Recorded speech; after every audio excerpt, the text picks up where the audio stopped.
सर्वेभ्यो नमो नमः। आप सभी लोगों का काव्यामृतम इस आमुख पटल पर हार्दिक स्वागत एवं अभिनंदन है। मित्रों, आज हम लोग पुनः गोस्वामी तुलसीदास प्रणीत श्रीमद् रामचरितमानस के चिंतनात्मक अध्ययन में पुनः प्रवर्तित होने जा रहे हैं। भगवान राम अपने अनुज सहित विश्वामित्र मुनि के साथ एक आम के सुंदर भव्य बगीचे में पहुंच करके वहीं पर अपनी ऋषि मंडलियों के साथ विराजमान रहते हैं और गुरु से आज्ञा लेकर के फुलवारी देखने जाते हैं। इधर राजा जनक को पता चलता है कि महाज्ञानी श्रीमान विश्वामित्र जी महाराज आ चुके हैं, तो विश्वामित्र जी की स्वागत प्रक्रिया को संपन्न करने के लिए सपरिकर पहुंच जाते हैं और विश्वामित्र जी की खूब आवभगत करते हैं। उसी समय भगवान श्री रामचंद्र जी का शुभागमन होता है और आगमन के दौरान जैसे ही भगवान श्री रामचंद्र जी पर दृष्टि पड़ती है तो एक जगजीत सिंह जी गजल गाया करते हैं। आपको देख कर देखता रह गया, आपको देख कर देखता रह गया। अर्थात उस विधाता परम पुरुष आदि पुरुष साक्षात नारायण अवतार भगवान श्री रामचंद्र जी के स्वरूप को देख करके जनक जी देखते रह गए। आपको देख कर देखता रह गया। अद्भुत स्वरूप था भगवान का। अब इधर उन्होंने पूछा, महाराज ये कौन है? मुझसे बिल्कुल दुराव न करिए और मुझे तो ये पर ब्रह्म परमात्मा प्रतीत होते हैं। ऐसे जनक जी ने कहा है, कहूँ नाथ सुंदर दो बालक, मुनिकुल तिलक किन्नप कुल पालक। ब्रह्मभोज निगम नेति कही गावा, उभय बेश धर की सोइयावा की सोइयावा। स्पष्टतया जनक जी नहीं कह रहे हैं, तथापि उनको ये आत्मबोध हो गया कि ये परमात्मा है। अब महामुनि श्री विश्वामित्र जी महाराज कहते हैं, जे प्रिय सबहि जहां लगी प्राणी, मन मुस्काही राम सुनि बानी। अब इधर भगवान श्री रामचंद्र जी मुस्कुरा रहे हैं। क्यों? कि विश्वामित्र जी महाराज कहीं हमारे रहस्य को न खोल दें। तो मुस्कुरा करके मानो ये संकेत करना चाहते हैं कि प्रभु इस रहस्य को रहस्य ही बना रहने दो, इनको मत बताओ, केवल इतना ही सांसारिक प्रपंचों वाला संबंध बताओ। तब विश्वामित्र जी ने कहा, रघुकुल मणि दशरथ के जाए। हे जनक जी, ये दशरथ जी के पुत्र रामचंद्र जी हैं। मम हित लागी नरेश पठाए, और मेरे हित के लिए, हम सभी लोगों के यज्ञ के पूर्ण होने के लिए, यज्ञ की रक्षा के लिए, यज्ञ पूर्ति के लिए भगवान का शुभागमन हुआ है। हरि राम। राम लखन दो बंधुवर, रूपशील बल धाम। मखरा क्यों सबु साखी जगु, जिते असुर संग्राम। यहां तक हम लोगों ने प्रसंग श्रवण किया था। मुनि तव चरण देखि कहराऊ, कही न सकऊं निज पुण्य प्रभाव। सुंदर श्याम गौर दो भ्राता, आनंद भूखे आनंद दाता। मुनि तव चरण देखि कहराऊ। राजा ने कहा, हे मुनि, आपके चरणों का दर्शन कर मैं अपने पूर्ण प्रभाव को कह नहीं सकता। जन्म जन्मांतरीय पुण्य समुदित हुए हैं, तब आप जैसे महापुरुष के दर्शन हुए, और वो भी साक्षात नारायण को लेकर के आप पधारे हैं। सुंदर श्याम गौर दो भ्राता, आनंद घूम के आनंद दाता। जो आनंद को भी आनंद प्रदान करने वाले हैं, ऐसे आनंद की सुख राशि दोनों भाइयों को लेकर के पधारे। मैं धन्य हो गया। इनके प्रीति परस्पर पावनी, कहीं न जाई मन भाव सुहावनी, सुनहु नाथ कहा मुदित विदेहु, ब्रह्म जीव इव सहज सनेहु। इनकी आपस की प्रीति बड़ी पवित्र और सुहावनी है, वह मन को बड़ी भाती है, पर वाणी से कहा नहीं जा सकता। इतना अद्भुत सौंदर्य है इनका इतना मृदुल स्वभाव है। ब्रह्म जीव इव सहज स्नेहु। विदेह जनक जी आनंदित होकर के कहते हैं, हे नाथ सुनिए, ब्रह्म और जीव की तरह इनमें स्वाभाविक प्रेम है। पुनि पुनि प्रभु ही चिताव नर नाहु, पुलक गात उर अधिक उछाहु, मुनि प्रशंसी नाई पद शीशु, चले मुलाबाई नगर अवनीशु। राजा बार बार प्रभु को देखते हैं, दृष्टि वहीं से हटती ही नहीं है। प्रेम से शरीर पुलकित हो रहा है और हृदय में बड़ा उत्साह आनंद है। मुनि प्रशंसी नाई पद शीशु। बार बार मुनि चरणों की प्रशंसा करके, चरणों में सिर नवा करके राजा उन्हें अपने नगर की ओर ले चले। सुंदर सदनु सुखद सब काला, तहाँ बासुलय दीन भुवाला, करि पूजा सब विधि सेवकाई, गयं राहु ग्रह विदा कराई। एक सुंदर महल जो सब समय सभी ऋतुओं में सुखदायक था, वहां राजा ने उन्हें ले जाकर के ठहराया। तदनंतर सब प्रकार से पूजा और सेवा करके राजा विदा मांग करके अपने घर गए। ऋषय संग रघुवंश मणि, करि भोजन विश्राम, बैठे प्रभु भ्राता सहित, दिवस रहा भरी जामु।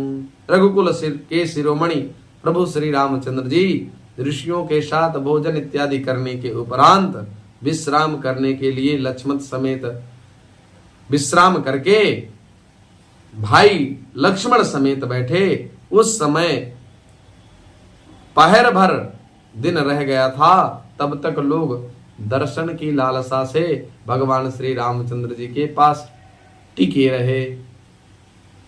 लखन हृदय। विश्राम करने के उपरांत जब पुनः प्रातः काल होता है तो राम जी कहते हैं, लखन हृदय लालसा विशेषी, जाई जनकपुर आई देखी। रामचंद्र जी कहते हैं कि हे गुरुदेव, लक्ष्मण जी के मन में पुर देखने की बड़ी लालसा है, विशेष लालसा है, इसलिए नाथ लखन लालसा विशेषी, लखन हृदय लालसा विशेषी, जाई जनकपुर आई देखी। प्रभु भर बहुरी मुनि सकुचाही, प्रभु भय बहुरी मुनि सकुचाही, प्रगट न कहीं मनहि मुसुकाही। और मुनि से भी कहने में संकोच लग रहा है कि मैं इस नगर को देखना चाह रहा हूं, इसलिए प्रगट में कुछ नहीं कहते, मन ही मन मुस्कुरा करके कह रहे हैं कि लखन जी इस पुर को देखना चाहते हैं, तो क्या मैं इनको दर्शन करा लाऊं इस पुर का। राम अनुज मन की गति जानी, भगत वक्षलता हिय हुलसानी, परम विनीत सकुच मुस्काई, बोले गुरु अनुशासन पाई। अंतर्यामी श्री रामचंद्र जी ने छोटे भाई के मन की दशा जान ली, उनके हृदय में भक्त वत्सलता उमड़ पड़ी। वे गुरु की आज्ञा पाकर के बहुत ही विनय के साथ सकुचाते हुए मुस्कुरा करके चले। नाथ लखन पुरु देखन चहरी, प्रभु सकोच डर प्रगट न कहीं, जौराउर आज सुमय पावं, नगर दिखाई तुरत लय आवम, तुरत लय आवम।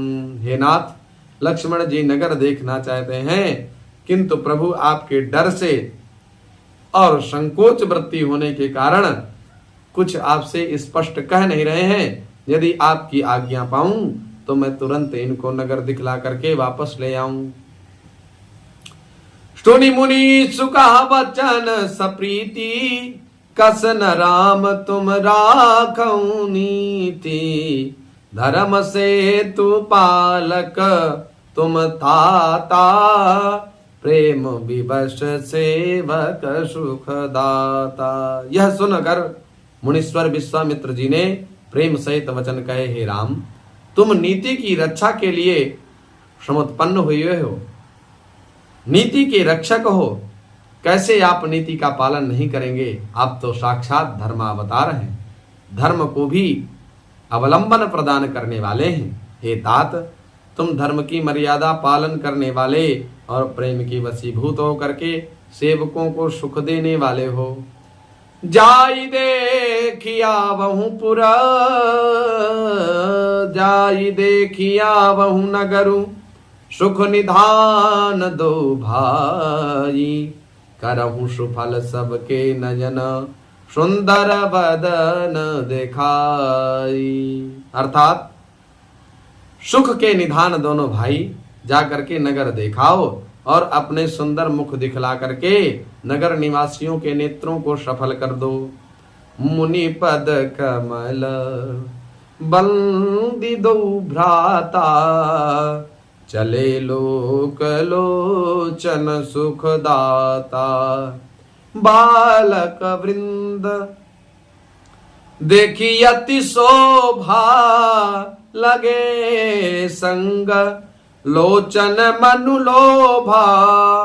पुनि मद मुनि पद कमल बंदी दो भ्राता, चले लोक लोचन सुख दाता।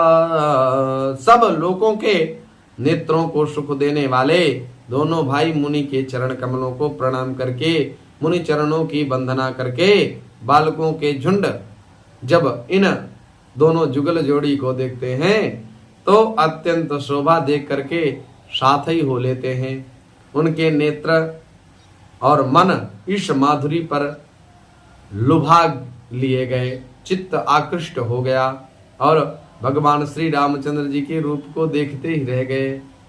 आपको देख कर देखता रह गया, आपको देख कर देखता रह गया। अद्भुत स्वरूप। पीतवसन परिकर कटिभा था, चारु चाप सर सोहत था। तन अनुहरत सुचंदन खोरी, श्यामल गौर मनोहर जोरी। दोनों भाइयों के पीले रंग के वस्त्र हैं, कमर के पीले दुपट्टों में तरकस बांधे हुए हैं, हाथों में सुंदर बाण धनुष सुशोभित है और श्याम और गौरवर्ण के शरीरों के अनुकूल अर्थात जिस पर जिस रंग का चंदन अधिक फबे उस पर उसी रंग के सुंदर चंदन की खौर लगी है, माने सुंदर शरीरानुकूल चंदन लगाए हुए हैं और सांवले और गोरे रंग की मधुर जोड़ी है। के हरि कंधर बाहु विशाला, अति उर अति रुचिर नाग मणिमाला। सुभग सोन सर सीरुहलोचन, बदन मयंक ताप त्रयमोचन। सिंह के सामान पुष्ट गर्दन, गले का जो पिछला भाग होता है वो सिंह के समान है और विशाल भुजाएं हैं। चौड़ी छाती पर अत्यंत सुंदर गज मुक्ता की माला है। सुंदर लाल कमल के समान नेत्र हैं। तीनों तापों से छुड़ाने वाला चंद्रमा के सदृश उनका मुखमंडल है। काननि कनक फूल छवि देहि, चितवत चितहि चोरी जनु लेहि। चितवनी चारु भ्रकुटी बरबा की, तिलक रेख शोभा जनु चाकी। कानों में सोने के कर्ण फूल अत्यंत शोभा दे रहे हैं। देखते देखने वालों के चित्त को मानो चुरा लेते हैं। उनकी चितवन बड़ी मनोहर है, भौहें तिरछी एवं सुंदर है, माथे पर तिलक की रेखाएं ऐसी सुंदर हैं मानो मूर्तिमती शोभा मुहर लगा करके बैठ गई हो। मूर्तिमती शोभा ने ही मानो प्रामाणिकता प्रदान की हो कि राम जी बहुत सुंदर हैं। अद्भुत सौंदर्य शब्दों के द्वारा यथामति तुलसीदास जी ने निरूपित किया और उन निरूपित भावों को यथामति जो हम समझ पा रहे हैं वह आप लोगों के समक्ष उपस्थापित करने का प्रयत्न कर रहे हैं। जो भी आगे चर्चा होगी हम उस चर्चा को आगे के दिवस में संवर्धित करेंगे। पुनः आप सभी लोगों का हार्दिक स्वागत अभिनंदन वंदन करते हुए वाणी को विराम। धन्यवाद, नमस्कार, शुभ प्रभातम।